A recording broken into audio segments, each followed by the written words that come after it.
Tonight on CFTK-TV News, the AltaGas strike continues in Prince Rupert, Coastal First Nations welcome the defeat of the pipeline motion, and Shames Mountain Co-op gears up for opening weekend. Northwest BC's only television news team. We are CFTK-TV News. Hello, and thanks for joining us on this Wednesday, December 10th, 2025. I'm Jaylene Matthews. A major strike continues in the Prince Rupert Ridley Island area. CFTK-TV's Kale Maslin has more. The workers at AltaGas Ridley Island propane export terminal have now been on strike for close to 2 weeks. The strike began on November 27th, and while wages and working conditions did play a part in the strike starting, one other point of contention seemed to take precedent for the workers. The main stumbling block is that AltaGas wants to roll back production restraints that were put in for the safety of the employees because people were getting injured quite regularly. So they increased the number of people required to perform the duties, which has now shown to be cutting into their profit margins.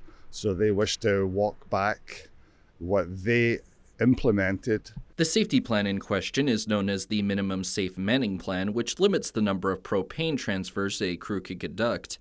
And it's been alleged that AltaGas wants to decrease the crew size while keeping their transfer volume the same. Terminal employee Ronald McVeigh also said that AltaGas wouldn't move forward on any negotiations until the plan was altered to their liking. McVeigh next said that the employees are seeking something else from the company as well, something more intangible compared to money or better working conditions. It's not so much that we want more money, we just would like the respect to be shown that the company value us as much as the other companies value their employees. The terminal's workers are represented by ILWU Local 523B. And in the meantime, AltaGas has activated their backup plan of getting their managerial staff down on the ground in order to make sure that their operations are steadied. But it's been alleged that those staff members haven't gone through the same training that the usual employees have, and that AltaGas is using their profits from their Ridley Island facility to finance the creation of another plant nearby. AltaGas has publicly stated that while they're disappointed a resolution has not been reached yet, they're committed to working with the union to come to a fair agreement that benefits everyone in the long term. For CFTK TV News, I'm Kale Maslin. Coastal First Nations are welcoming the defeat of a Conservative motion in the House of Commons aimed at forcing the Liberal government to take a stand on a pipeline to northern BC. The motion was proposed by Conservative leader Pierre Poilievre and said that MPs support the construction of a pipeline to carry Alberta bitumen to the coast, along with the amendment to the legislation that bans most oil tankers off northern BC. Notably, Skeena-Balkley Valley MP Ellis Ross voted in favor of the motion. However, ultimately the vote was defeated 196 to 139 in what the Coastal First Nations says in a statement is another step towards re-establishing meaningful nation-to-nation dialogue with the federal government. The nation says it understands these are economically challenging times, and that's why its members support projects that are built with consent and in partnership with Indigenous people. CTV's Rob Buffum has a recap. Last week he flipped. Pipeline politics dominated the national stage, the Conservatives tabling a non-binding motion that traced much of the Liberal government's MOU with Alberta for a pipeline to BC's coast. I took the very wording right out of that deal and put it into a motion before the House of Commons. The motion, even with an amendment, didn't include all of the MOU, however. Notably absent, strengthened industrial carbon pricing.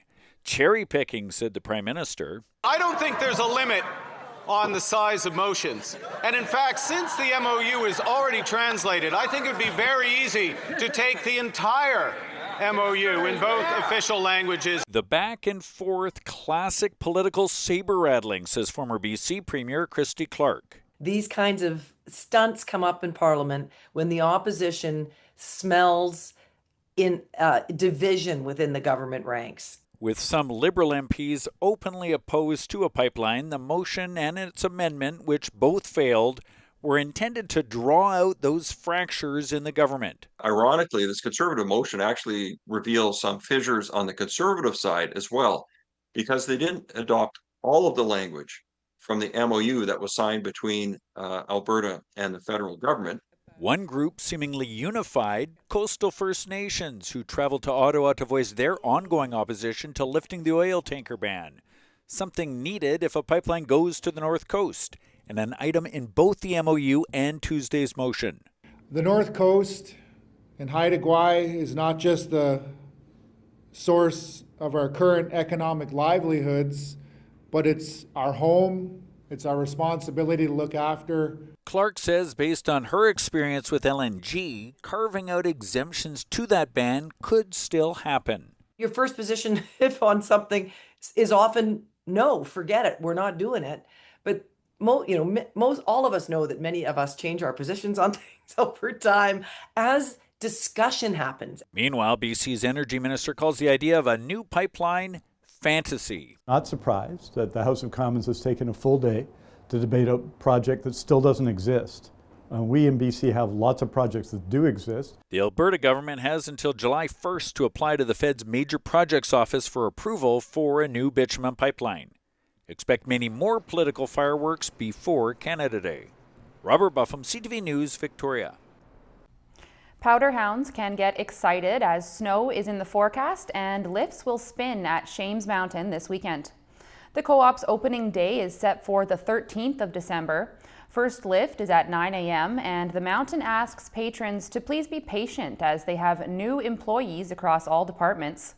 Thanks to support from LNG Canada, the Kids Ski Free program will also continue this year with free passes for children 12 and under. Daily lift tickets will also be available once again at Terrace, Prince Rupert and Kitimat public libraries, where patrons can check out first-come, first-served passes. And the mountain is once again offering the Indigenous Adventure Pass, providing 50% off day passes, rentals and lessons for Indigenous peoples. And new this season, Shames introduced next day return tickets, where if you stop by the ticket office at the Hill on the way out, you can purchase your next day lift ticket for only $25.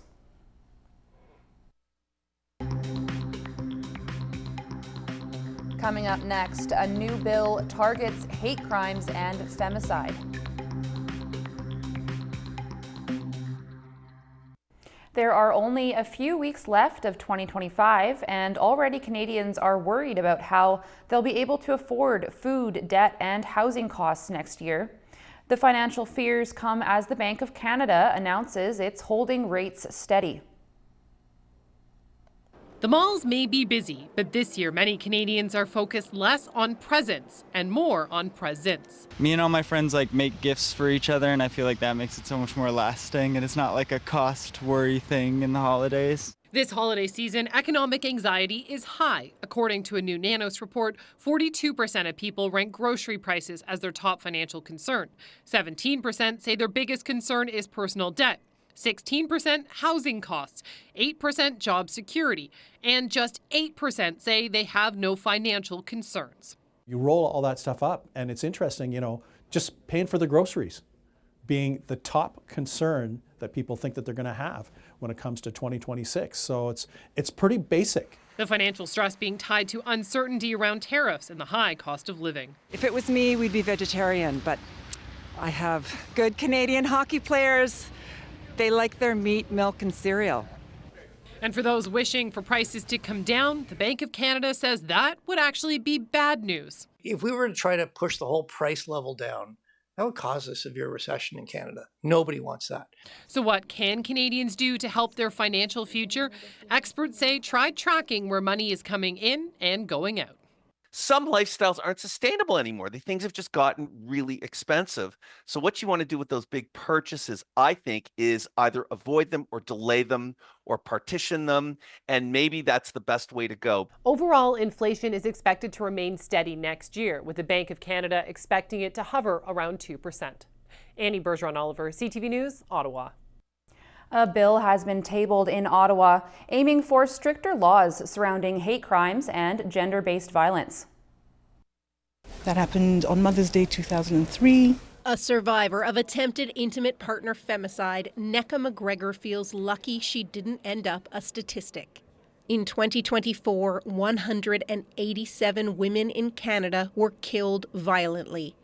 I've spent the last 2+ decades advocating. McGregor says the Liberals' new legislation goes a long way to end gender-based violence, especially the move to make femicide classified as first-degree murder and a new criminal offense for certain types of coercive and controlling behaviors to help stop abuse before it's too late. We have an opportunity to better protect kids who are at risk of exploitation and to address very real concerns about violence against women, including violence that could be fatal.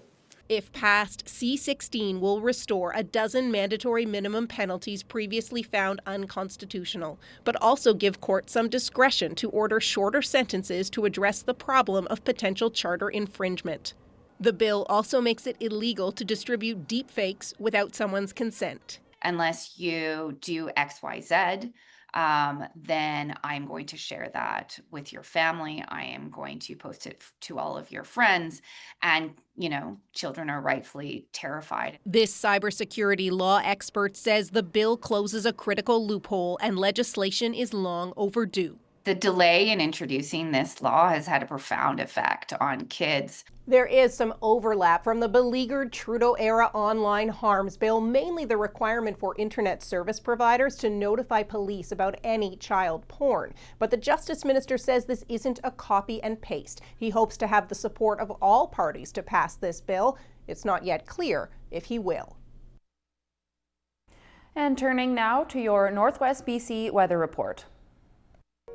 Tonight on the North Coast, expect conditions to be mainly cloudy, a 40% chance of showers this evening and a low of +1 degree. Over the next few days on the North Coast, expect a break in precipitation as the temperatures cool down and the sun comes out before the snow starts on Sunday.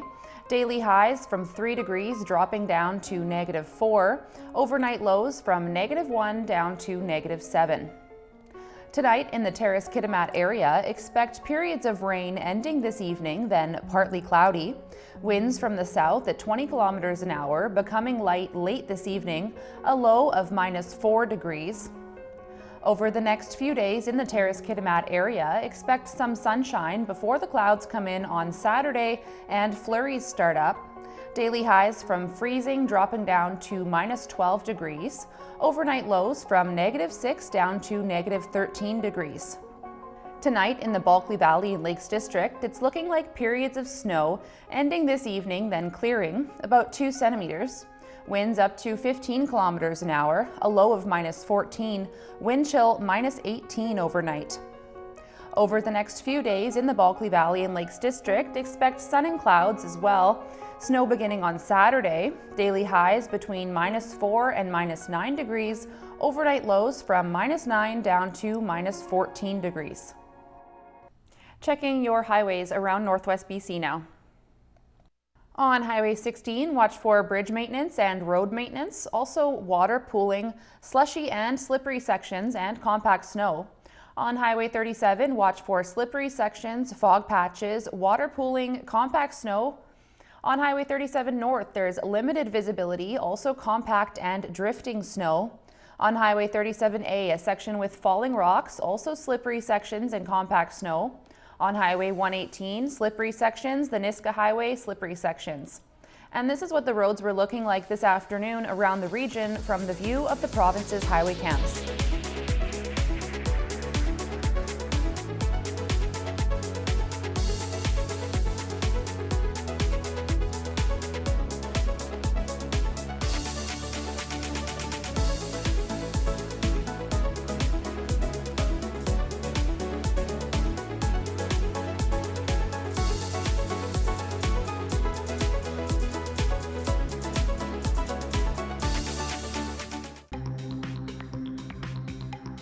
Still to come, Canada pushes back on the new U.S. national security strategy. Canada is pushing back against the new U.S. national security strategy. It's a document that aims to, quote, restore American preeminence in the West. Here's CTV's Judy Trin with a closer look at the plan some see as hostile. These are not just defense assets, they are nation-building assets. 3 federal ministers present to announce a nearly $3 million investment in military satellites built and operated in Canada to surveil the Arctic and warn against foreign threats as part of North American air defense. It will be operated here from Canada by Canadians, so it really is a sovereign capability. It's sovereignty that continues to be challenged as Donald Trump pulls back support of Western allies in the administration's newly released national security strategy.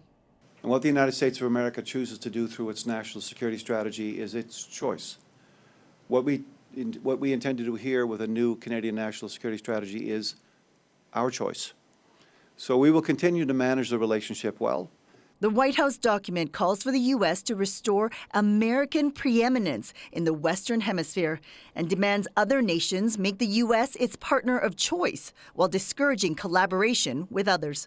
It's a kind of coercive economic nationalism. Canada's former ambassador to NATO says the strategy could be viewed as hostile, that it lumps Canada in with Latin America, positioning it as a vassal state existing only to further American interests. Focuses on buy American.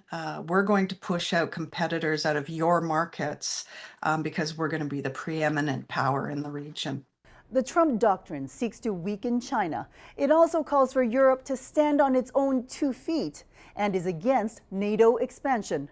The Kremlin says the American strategy aligns with Russian policy. Now that Kristen Hillman, Canada's ambassador to Washington, is stepping away, Hillman leaves big shoes to fill during the most pivotal trade negotiation this country has seen in a generation. CTV's senior political correspondent Mike Lecouteur with what Ottawa is saying about the ambassador. She's been a remarkable ambassador. She handled herself very well in some very difficult circumstances, and wish her all the best. Kirsten Hillman announced she will be stepping down in the new year, adding the move was first discussed when Prime Minister Mark Carney came into office. And exceptional public servant, we're all in her debt, and I just want to thank her again for her contribution. Hillman leaves as trade talks around sectoral tariffs like steel and aluminum remain stalled, and the official review of CUSMA is months away. I think it's important that we have someone in place that is going to be here through the conclusion of those discussions. Are you considering Mark Wiseman as a replacement? Sources tell CTV News Mark Wiseman will likely be named the next Canadian ambassador to the U.S. He's held a number of senior roles at asset management firms and was chair of the Century Initiative, whose stated mission is to triple the population of Canada to 100 million people, a policy that is designed to profit multinational corporations by driving wages down and housing costs up. The policy that the member across refers to has never been and will never be the policy of the Government of Canada. No matter who is chosen, a former policy advisor to Justin Trudeau on Canada-U.S. relations says the role requires someone who can engage with all stakeholders. That's a major part of the role, not just from the business community, but from civil society, labor leaders, others, to make sure that their interests and concerns are represented in talks with the U.S. With Hillman's departure in the new year, the Prime Minister says her successor will be named in the coming weeks. Mike Lecouteur, CTV News, Ottawa. Canadians have until Friday to submit an online claim to get a piece of the $500 million class action lawsuit in a bread price-fixing case. The suit accused Loblaw and its parent company of engaging in an industry-wide scheme to fix the price of bread. You can apply if you bought packaged bread between January 2001 and December 2021 and did not previously accept a gift card from Loblaw. No proof of purchase is needed. Those who filed a claim could receive $25 within 6 to 12 months after the deadline. Turning to the markets now, strength in the technology and financial sectors helped Canada's main stock index finish more than 240 points higher, while U.S. markets gained ground. The Canadian dollar gained 5/100ths of a cent. The price of gold was down $11.50. Oil rose 21 cents. Natural gas was up 5 cents. Aluminum was down 35.50. In Toronto, the TSX was up 246 points. The Venture Index gained almost 6 points. In New York, the Nasdaq was up almost 78 points, and the Dow Jones gained 497 points. Still ahead, beloved author Robert Munsch on his last hurrah. A big sigh of relief for thousands of Air Transat passengers after a pilot's strike was averted, but not without some disruptions for travelers. CTV's Scott Hurst has more on the tentative deal and what it means for ticket holders. It came at the 11th hour, but the pilots' union and Air Transat reached a deal to avoid a strike just hours before pilots were set to hit the picket lines, a move that would have grounded the entire fleet. It's nice to know they got agreements. The 750 pilots will now get a chance to vote to ratify the agreement. The union says the deal brings its members in line with industry standards and delivers on the goals of better job security, enhanced compensation, and more flexibility in scheduling. But details have not been made public. The airline is calling the deal an important milestone and a complete overhaul of the pilots' collective agreement. We found the right balance that will allow us to remain competitive, have competitive salaries, while preserving the DNA of offering affordable products to our customers. Just shy of 20 flights were canceled between yesterday and today in preparation of a strike. Air Transat says canceled flights will not be reinstated. But ongoing reservations should not be impacted as the airline gets back up to full service by the end of day tomorrow. Scott Hurst, CTV News, Toronto. The FBI has released a new photo of Canadian fugitive, alleged drug kingpin and former Olympian Ryan Wedding. According to American authorities, this photo is believed to have been taken in Mexico this past summer. It's not clear who took the photo or how it was obtained. The 44-year-old is allegedly connected to multiple murders, and the FBI believes he is hiding out in Mexico under the protection of the Sinaloa cartel. Beloved children's author Robert Munsch says he forgets words, falls down, and can't trust his own thinking anymore. The Love You Forever author was diagnosed with dementia in 2021 and says he has chosen a medically assisted death but hasn't set a date. Munsch shared more details about his dementia diagnosis in a CBC News interview he said would be his last hurrah. The 80-year-old also told chief correspondent Adrian Arsenault that his publisher will continue to release books even after his death. He said he has about 50 previously unseen stories that are written, and it should be enough to release about one a year. That's our news for now. For more local news, you can find us at CFTK-TV.com. All of our newscasts and stories also go up on our TikTok and YouTube pages, so make sure to subscribe to us there. And we'll be back tomorrow with more news from around the Northwest and beyond. Thanks for watching.